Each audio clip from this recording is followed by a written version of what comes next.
இனிய காலை வணக்கம். ஆண்டவர் தாமே இந்த காலை நேரத்தை உங்களுக்கு நம்முடைய வார்த்தையின் மூலமாக ஆசீர்வதித்து தருவாராக. மறுபடியுமாக மத்தேயு சுவிசேஷம் 9ஆம் அதிகாரம் 1ஆம் வசனத்தை நம்ம எடுத்துக்கலாம். அந்த வசனத்தை பார்க்கும் பொழுது, அப்பொழுது அவர் படவில் ஏறி அக்கரைப்பட்டு தம்முடைய பட்டணத்துக்கு வந்தார். அவருடைய பட்டணம் எது அப்படின்னு சொல்லி நீங்கள் பார்க்கணும், தெரிஞ்சுக்கணும்னு நினச்சா மார்க்கு சுவிசேஷம் 2ஆம் அதிகாரத்தில் 1ஆம் வசனத்தில், சில நாட்களுக்கு பின்பு அவர் மறுபடியும் கப்பர்நகூமுக்கு போனார். அவர் வீட்டில் இருக்கிறார் என்று ஜனங்கள் கேள்விப்பட்டார்கள். அந்த திமிர்வாதக்காரனை சுகமாக்குறதுல முதல் விஷயம் அந்த இயேசு கிறிஸ்து தன்னுடைய ஊருக்கு வந்தார். அந்த ஊர் கப்பர்நகூம். கப்பர்நகூம் அப்படிங்கிறப்ப இது என்ன, கப்பர்நகூமில் என்ன ஸ்பெஷாலிட்டி அப்படின்னு சொல்லி பார்க்கும்போது, இந்த கப்பர்நகூமில் ஆண்டவராக இயேசு கிறிஸ்து அநேக அற்புதங்கள் அடையாளங்களை செஞ்சார். இயேசு கிறிஸ்து பார்த்தீங்கன்னா அந்த நூற்றுக்கு அதிபதியின் மகனை, பேதுருவின் மகனை, எல்லாரையும் மாமியை சுகமாக்குறார். அநேக அற்புதங்கள் அந்த இடத்துல அந்த ஊரில் நடந்துச்சு. அப்போ அந்த ஊர் மக்களுக்கு மிக அநேக சிறப்புரிமைகளை பெற்றிருந்தார்கள். இதை தான் மத்தேயுல சொல்கிறார். 11ஆம் அதிகாரத்தில் இயேசு கிறிஸ்து சொல்கிறாரு. 11ஆம் அதிகாரத்தில் 23-24 வசனங்களில் பார்க்கும் பொழுது, வான பரியந்தம் உயர்த்தப்பட்ட கப்பர்நகூமே, நீ பாதாள பரியந்தம் தாழ்த்தப்படுவாய். உன்னில் செய்யப்பட்ட பலத்த செய்கைகள் சோதோமிலே செய்யப்பட்டிருந்ததானால் அது இந்நாள் வரைக்கும் நிலைத்திருக்கும். நியாயத்தீர்ப்பு நாளிலே உனக்கு நேரிடுவதை பார்க்கிலும் சோதோம் நாட்டிற்கு நேரிடுவது லகுவாயிருக்கும் என்று உனக்கு சொல்கிறேன் என்றார். இப்போ அவ்வளோ அற்புதங்கள் அடையாளங்கள் இந்த கப்பர்நகூமில் நடந்துச்சு. இப்படி சொல்லிட்டு அவர் சொல்கிறாரு, இந்த சோதோமில் நடந்து தான் அந்த ஜனங்கள்லாம் மனம் திரும்பிப்பாங்க, ரட்சிக்கப்பட்டிருக்காங்க.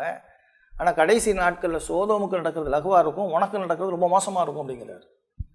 ஏன் அப்படின்னு சொன்னால், இந்த கப்பர்நகூம் மக்கள் இயேசு கிறிஸ்து மாம்சத்தில் வெளிப்பட்ட இயேசு கிறிஸ்துவ நேரடியாக கடவுளை நேரடியாக பார்த்தாங்க. அவர் செஞ்ச அற்புதங்கள் அடையாளங்கள் பார்த்தாங்க, கண்ணார கண்டாங்க.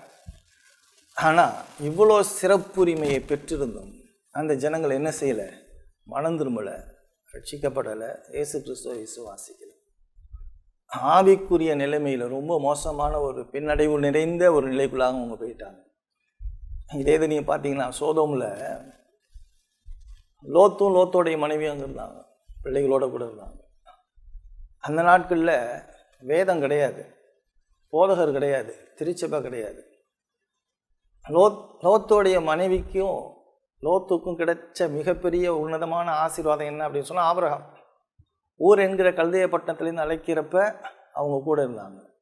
முதல் பலிபீடம் கட்டுறப்ப அங்கே இருந்தாங்க. அவங்க சோதோமுக்கு போயிட்டாங்க.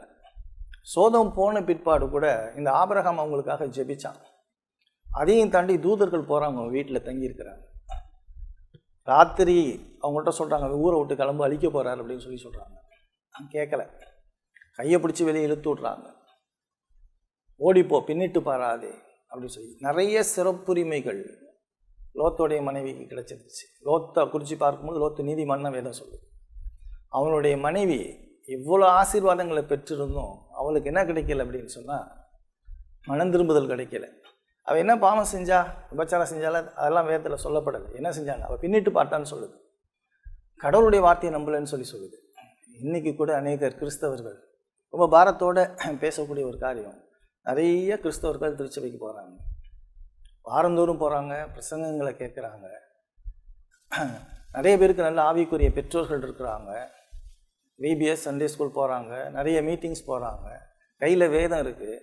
ஆனால் நீங்கள் ரட்சிக்கப்படலை, அது தெரியுமா உங்களுக்கு? இன்றைக்கி உங்களுடைய ரட்சிப்பை குறித்து நீங்கள் பரீட்சித்து பார்க்கலன்னா ரொம்ப ஆபத்து. 2 கொரிந்தியர் 13:5 சொல்லுது, நீங்கள் விசுவாசம் உள்ளவர்களோ என்று உங்களை நீங்களே பரீட்சித்து பாருங்கள். இப்போ திருவிருந்தில் சொல்கிறப்ப கூட சொல்கிறாரு, இதை நிமித்தம் உங்களில் அநேகர் பலவீனரும் வியாதியுள்ளவர்களும் நித்திரை அடைந்தவர்களுமாக இருக்கிறார்கள்னு சொல்லுது.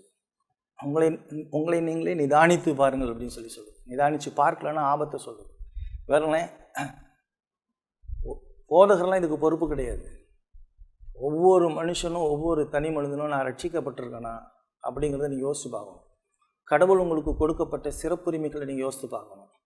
உங்கள் வீட்டில் தினந்தோறும் வேத வாசிப்பு நடக்குதா, ஜெபம் நடக்குதா, குடும்ப ஜெபம் நடக்குதா, இதிலெல்லாம் நீங்கள் பங்கெடுக்கிறீங்களா, திருச்சபைக்கு போகிறீங்களா? இது எல்லாத்தையும் நீங்கள் போனாலும், இவ்வளோ அருமையான பிரசங்கங்களெல்லாம் நீங்கள் கேட்டாலும் மனம் திரும்ப முடியாமல் போக முடியும். இந்த கப்பர்நகூம் மக்கள் இயேசு கிறிஸ்துவ கண்ணார கண்டாங்க, அநேக அற்புதங்கள் எல்லாம் கண்டாங்க. ஆனால் இந்த ஜனங்களை குறித்து மத்தேயு 11 சொல்லும் பொழுது, நியாயத்தீர்ப்பு நாளில் பயங்கரமாக இருக்கும் அப்படின்னு சொல்கிறார். ஆகவே ஒவ்வொரு மனுஷனும் தன்னுடைய ரட்சிப்பை குறித்து, தாம் பாவிங்கிறது உணர்ந்து மனம் திரும்பி உண்மையாலுமே கிறிஸ்துவை போல மாறி உங்களுக்குள்ள பரிசுத்த ஆவியானவர் இருக்கிறாருங்கிற உணர்வோடு பரிசுத்தமாக வாழலை அப்படின்னு சொன்னால் நியாயத்தீர்ப்பு நாளில் சோதோமுக்கு நடந்ததை விட உங்களுக்கு பயங்கர ஆபத்து இருக்குங்கிறத மறந்துடாதீங்க. சரியா? தயவு செஞ்சு உங்களை பரிசித்து பாருங்கள். ஆண்டவரே, நான் ரட்சிக்கப்பட்டிருக்கேனா? இவ்வளோ சிறப்புரிமைகள் கொடுக்கப்பட்டிருக்கு எனக்கு, நான் மனம் திரும்பியிருக்கேனா? யோசித்து பாருங்கள். இன்றைக்கி உலகத்தில் சுற்றி இருக்கிற கிறிஸ்தவர்கள் அல்லாத உலகத்தை நீங்கள் பார்த்தீங்க அப்படின்னு சொன்னால் இவ்வளோ பெரிய வாய்ப்பெல்லாம் யாருக்குமே கிடையவே கிடையாது. உலக இச்சைகளுக்கு மயங்கி போய் திரியிறான், குருடனாக இருக்கிறான், செவிடனாக இருக்கிறான் சுவிசேஷத்துக்கு. ஆனால் உங்களுக்கும் எனக்கும் இன்றைக்கி அநேக கிருபைகளை கற்றுக் கொடுத்துருக்கிறார். இதை தாண்டியும் நீங்கள் மனம் திரும்பி ரட்சிக்கப்படாமல் போனீங்கன்னா நியாயத்தீர்ப்பு தான். மனம் திரும்புங்க, இயேசு கிறிஸ்துவை விசுவாசிங்க. ஆண்டவர் ரொம்ப தெளிவாக சொல்லிட்டாரு, வானபரியந்தம் உயர்த்தப்பட்ட கப்பர்நகூமே, நீ பாதாள பரியந்தம் தாழ்த்தப்படுவாய். சோதோமுக்கு நடக்கிறத விட உனக்கு நடக்கிறது பயங்கரமாக இருக்கும் நியாயத்தீர்ப்பு நாளுங்கிறார். நியாயத்தீர்ப்பு நாள் இருக்குது. மனம் திரும்புங்க, இயேசு கிறிஸ்துவை விசுவாசிங்க. ஆமென்.